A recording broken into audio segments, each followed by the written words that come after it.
Hello students, today we will discuss some another terms related to sliding contact bearing. The first term is coefficient of friction for journal bearings.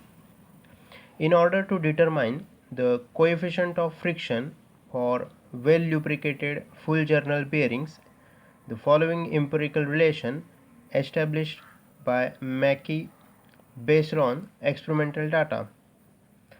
That is, coefficient of friction mu is equal to 33 upon 10 raised to 8 into Zn upon P into D upon C plus K,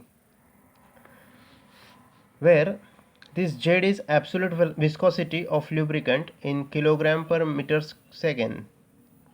P is bearing pressure on projected bearing in Newton per mm square. N is the speed of journal in RPM. This D is diameter of journal, C is diametral clearance, this K is the factor to correct for end leakage. It depends upon the ratio of length to diameter of the bearing, that is L upon D. Generally, K is taken as 0.002 for L by D ratios in the range of 0.75 to 2.8. One note is here, this equation is related to thick film lubrication region. As we already discussed in last lecture, if we see that diagram again, so Mackey done the experiment, and from that experiment he plot one graph, that is coefficient of friction mu versus Zn upon P. In this graph, this P to Q region is related to thick film of lubrication, and this thick film lubrication region, this equation is related to this region. Next is critical pressure of the journal bearing. We know that the pressure is created in that oil, so the pressure at which the oil film breaks down so that metal to metal contact begins is known as critical pressure, or the minimum operating pressure of the bearing. So as the pressure increases, that oil film gets break and metal to metal contact takes place. That pressure is called as critical pressure. So critical pressure or minimum operating pressure, the equation, empirical equation, which is getting by practical experience, that is P is equal to Z into N divided by 4.75 into 10 raised to 6 into D upon C into L upon D plus L. This is in Newton per mm square, when Z is in kilogram per meter second.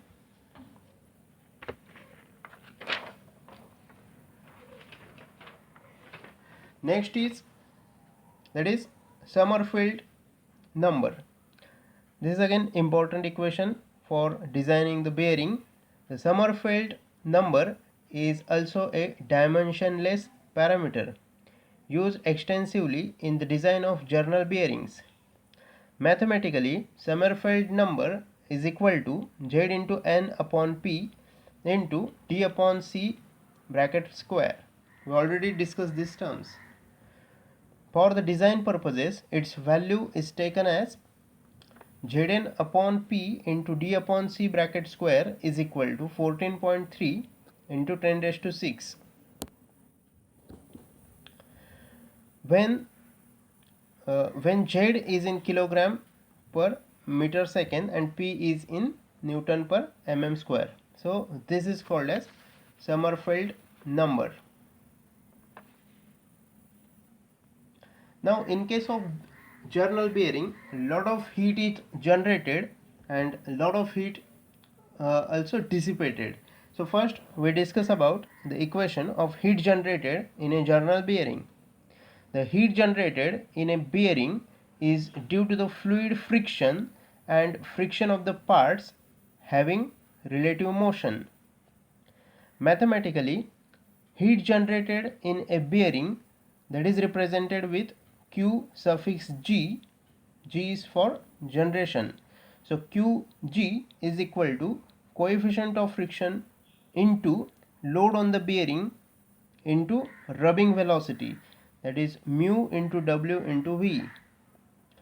This Qg is in Newton meter per second, or it is also called as joules per second, or it is also called as watts.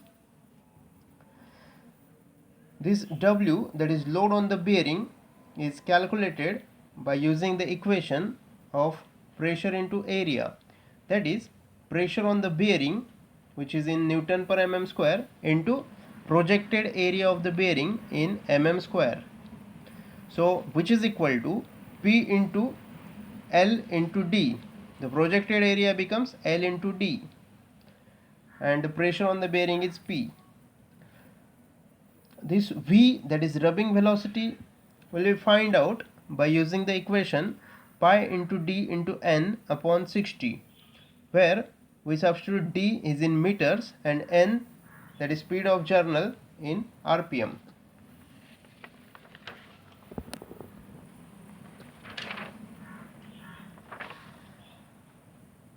Now after the thermal equilibrium has been reached, heat will be dissipated at the outer surface of the bearing at the same rate at which it is generated in the oil film. So heat dissipation is also important. So heat dissipated by the bearing. The amount of heat dissipated will depend upon the temperature difference, then size and mass of the radiating surface, and on the amount of air flowing around the bearing. However, for the convenience in bearing design, the actual heat dissipating area may be expressed in terms of the projected area of the journal. The equation is heat dissipated by the bearing, that is Qd, suffix d is for dissipation, so Qd is equal to heat dissipation coefficient into projected area into bracket temperature of the bearing surface minus temperature of the surrounding air. So Qd is equal to C into A into bracket Tb minus Ta. This is in joules per second or watt. The value of the heat dissipation coefficient, that is C, have been determined experimentally by scientists named as O. Lachey.